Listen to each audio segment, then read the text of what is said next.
Hi, welcome back. Today we're going to be painting some little watercolor lavender stems. So for my supplies here, I have a Princeton Select Artiste size 3 round brush. I have a size 0 round brush if I need for any detail work. And then I have my Winsor and Newton Cotman watercolors set up in my palette here. And I'm using some Arches cold pressed watercolor paper. And we'll just get started mixing up our colors now. First thing I'm going to do is mix up some purple. Obviously, that's going to be the bulk of our painting here because we're making some lavender. And I'm going to mix up some purple with some water to get a pretty watered down version here, so it'll go kind of farther for us. And then I'm going to mix up the same sort of purple, but adding a little bit of blue to it, just so I have some variation in my color. So I'll be dropping this color in to mix in with the purple as we go, so that they're not all a uniform purple color.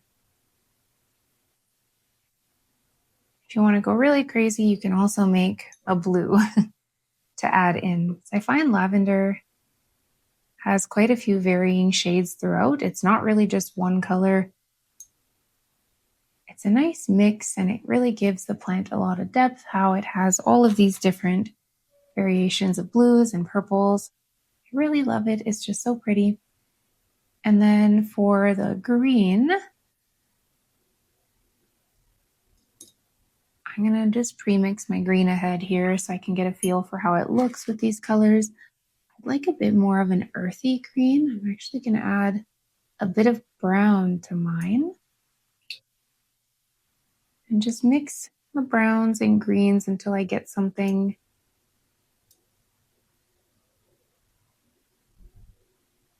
looks about like that.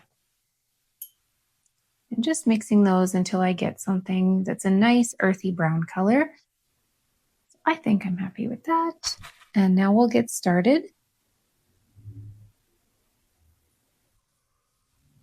First thing I'm going to do is paint some of our stems. So I'm going to grab this green color, and I'll start with the stem on the left here because I'm right-handed, so I'm going to be more naturally painting left to right. I'm going to start with mine on the left here, and I'll just create a thin line with the very tip of my size 3 brush going up all the way through. I've traced out my design lightly beforehand just so I have a guide. You can also freehand it, but my hand is shaky enough even with a line, so I really like to have a guide. And just making it really thin as we go through the parts where the flowers will be. Honestly, just keeping the whole thing really thin, to be honest. But you could also do this with your size 0 brush, but either one will work fine. And then we're just going to do a little leaf off to the side here. So starting off with a thin line going up, and then press down a little bit.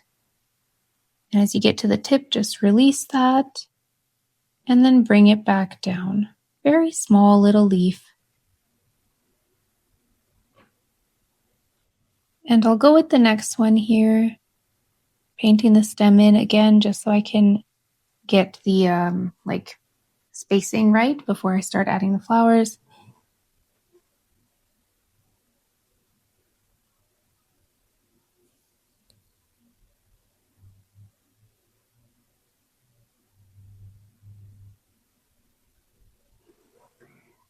And we'll add one little leaf off to the side again here.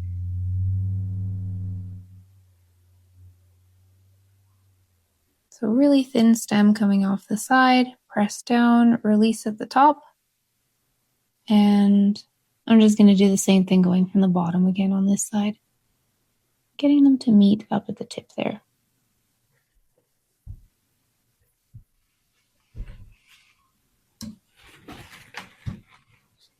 And one last long skinny stem off to the right side.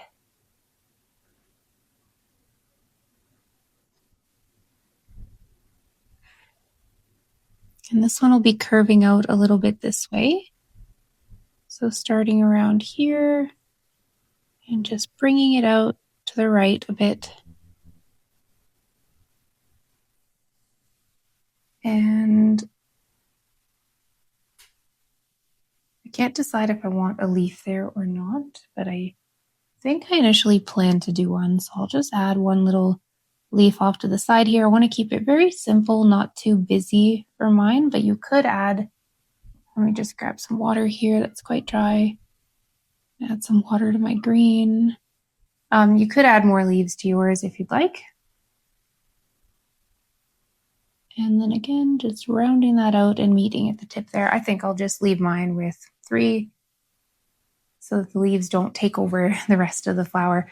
And now we're going to start putting down our little purple flower bits. So grabbing some of the main purple color, I'm going to start with this one on the left here. And I'm just going to go out from the stem and make a little round piece at the top and bring it back down. I do want that to dry a little bit between. So I'm going to move over and do the same thing on the opposite side here. Just like that. And while that's drying, I'm going to drop in some of my different color variations. So grabbing a bit of this bluish purple and put that the base there, and you'll see that while it's wet, the colors really bleed nicely together. And they kind of mingle and spread out. And you can drop a bit of that blue in as well if you want to see how that looks. I feel like that one's a little bit harsh. I don't want to overuse it, so I'm probably going to lean more towards the purples. And you can also dry off your brush and pick up some of that color if you'd like, just so it doesn't bleed too much together. And I'm actually going to jump up to the next one while this one dries before I go in and add the other petals. So same thing over here, little round stem, or sorry, a round petal. Is that what they're called? I might have to Google what lavender petals are called. Apparently they are called the corolla. So we're going to put in our little Toyota Corollas here. That's so random. I would not have expected that. And while I was Googling that, my Corollas dried. So I'm going to just add some purple again over them with more water just to wake mine up. Hopefully you're not as distracted as I am. But there, once they're wet, I'm going to drop in a little bit of that blue at the bottom. And I'm going to let those Corollas dry and move on to the next one. I am not going to get tired of saying that. That is so funny. I feel like I'm being tricked. Is that actually what it's called? Oh, apparently the corolla is the true inner petals that form a tube with 5 lobes and drop off easily when dry. And the calyx is the outer green or purple tubular part, often called the bud, that keeps its color even after drying. And there's a lot of parts to lavender. There's more there. I won't bore you with my lavender research. We'll just keep painting these guys and try to move along before mine all dry. So I'm going to jump up to this next section. Same thing here. I'm going to paint a couple round ones on both sides. And then before it dries this time, not getting distracted, grab some of that bluish purple and drop it in. And if you ever want to pick up your color, just remember you can dry off your brush on your paper towel and pick some of that up. I might mix a little bit more of that bluish purple here because I'm going through it quite quickly. Okay, looks good. Next one, same thing again, just 2 off to the sides. You're kind of getting the pattern here. And 2. Well, I'm in the... And do the same thing here. I'm just going to skip dropping some of that blue in these ones just for a little bit of variety. And then one more at the very, very top here.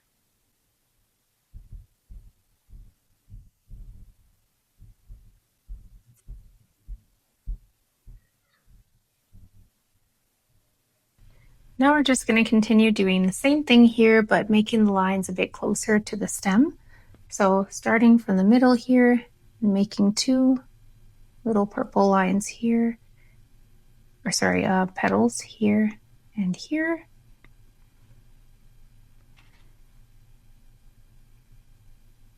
Same thing, dropping some of that color in. And then again on the next row, one off to the side, overlapping a little bit of the one we initially painted. Since we have a good amount of water in our color, it should get a nice little overlay effect.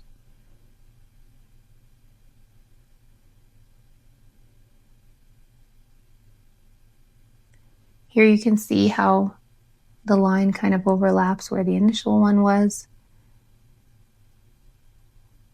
And since the first layer is dry, they don't really bleed together. And then you can just drop a bit more of the color as you go and create those new little petals.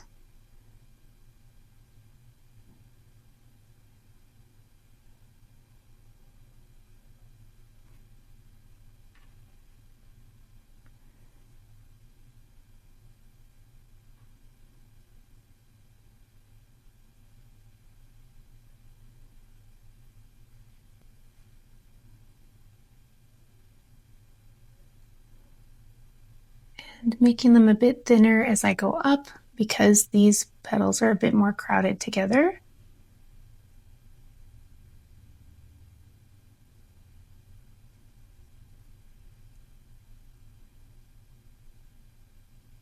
And you can add a little bit more detail if you want, but we can also add that over top when it dries. So we can just leave those for now and then move on and do the same thing to the next lavender stem over here.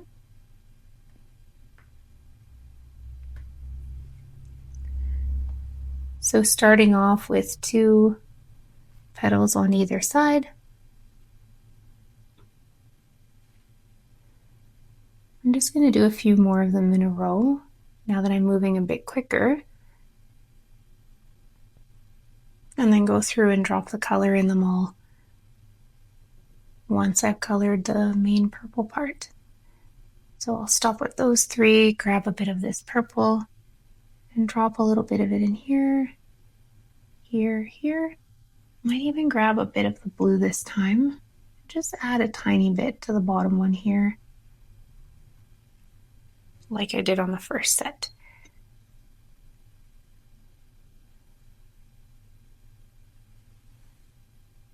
And then just a couple more to go up here. And two up here. And finishing off with one more at the very top. Just drop in a bit of that color to a couple of them, but maybe not all the way up if you want to keep the more purple ones at the top like we did on the first set. I'm actually going to let those dry and move on and do the same thing to the last one, because we moved quite quickly, so those aren't really dry enough to start adding the other pieces yet. So with that one, we'll start down here. A little bit lower than the other two stems. And just do the same thing, move along maybe 3 rows up and then go back and drop some of the color in.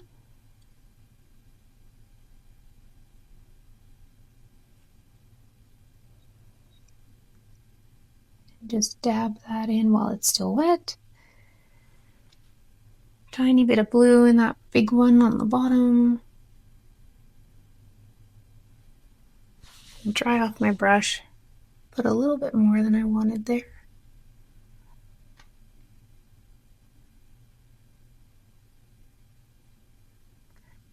And we'll just finish off 1, 2, 3 left on this one.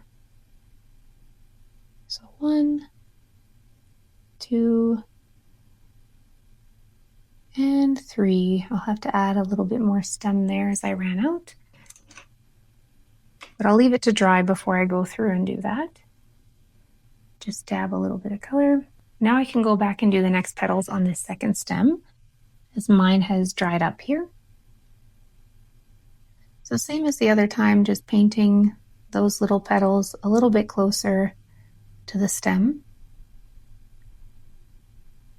And I'll just move on and do them in batches again.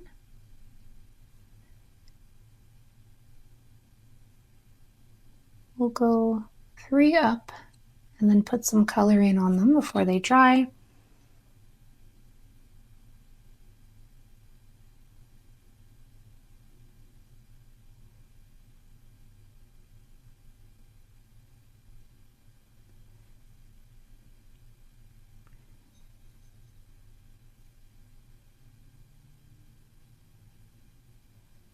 And just a couple more at the top here. And that should be good for this stem.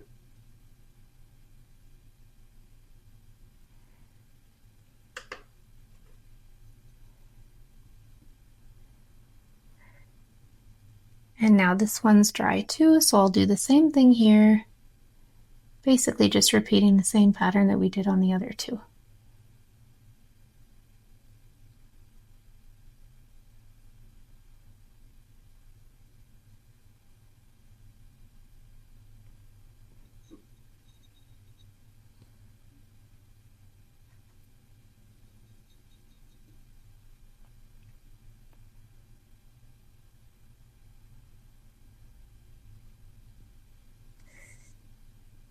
One more up here.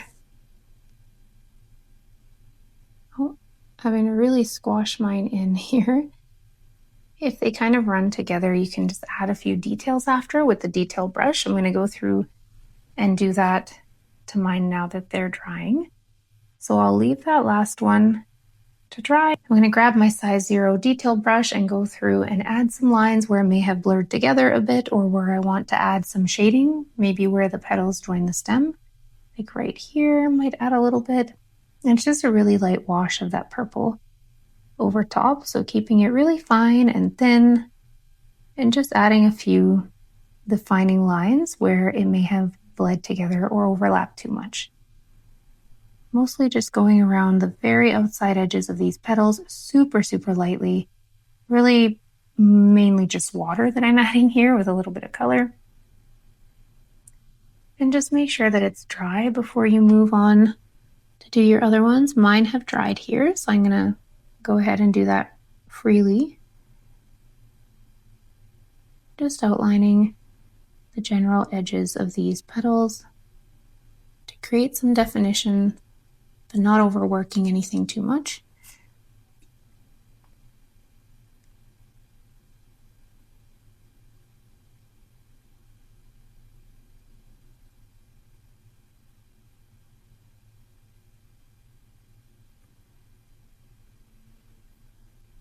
Now I'm going to use this detailed brush and grab some green to emphasize the stem anywhere that it may have been like too thin or kind of blended together.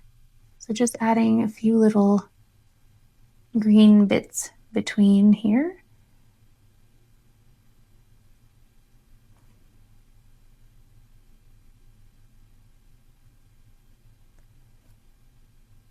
Maybe a little bit of a line to define the outside edge of this leaf.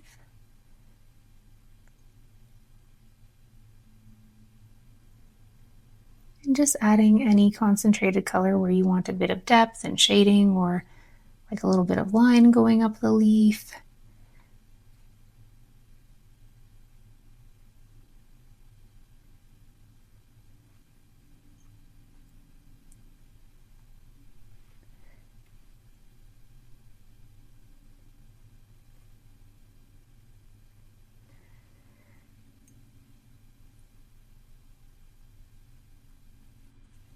And once you're happy with that, we are all done. So there is our simple watercolor lavender stem design. Thank you so much for painting with me today. I hope you had fun, and hopefully I'll see you back again next time. Have a great day. Bye.